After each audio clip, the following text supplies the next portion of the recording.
সবকার প্রথমে ক্ষমা চেয়ে নিচ্ছি সব বন্ধুদের কাছে। আমার যেহেতু ঠান্ডা লেগেছে, আমি নাক টানছি বারবার, সেজন্য কেউ খারাপ ভেবো না, ক্ষমা করে দিও আমাকে তোমরা সবাই। আর রিফাইন্ড অয়েল দিয়ে দিয়েছি এর মধ্যে।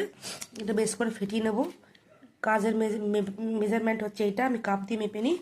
এটা হচ্ছে আটা, ময়দা দিয়ে আমি করবো না, আটা দিয়েই বানাবো। চিনি আর তেলটা ফেটানো হয়ে গেছে, রিফাইন্ড অয়েলটা কাপে মেপে রেখেছিলাম আটা, এই আটাটা এবার দিয়ে দেবো এর মধ্যে।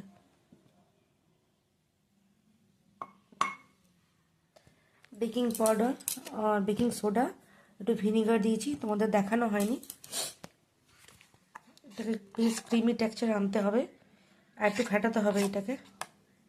এর মধ্যে ভ্যানিলা এসেন্স দিয়েছি।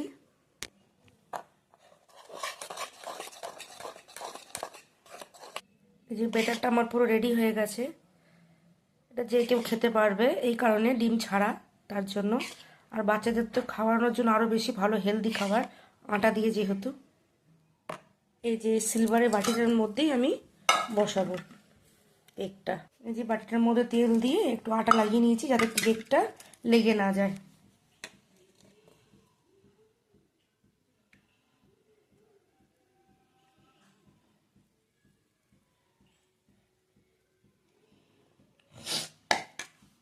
এবার ট্যাপ ট্যাপ করে নেব।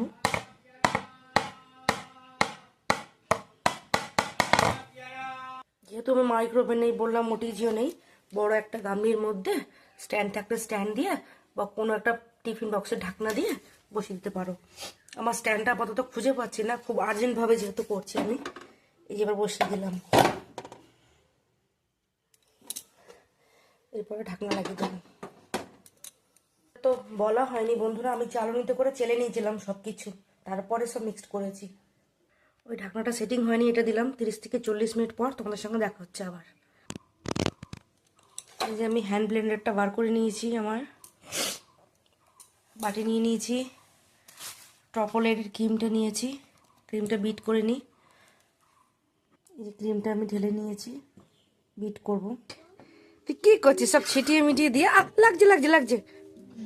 আয় আচ্ছা, কেক বানাবো, কেক কেক খাবি, কেক কেক কেক।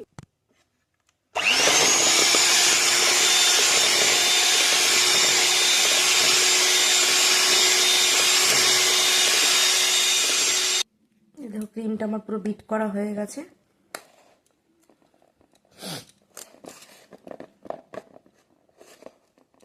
আমি আমার ঘরে যেমন পারি তেমন বানাই বন্ধুরা, বানিয়ে মেয়েকে ছেলেকে খাওয়াবো। তোমরাও যদি খেতে চাও চলে আসবে।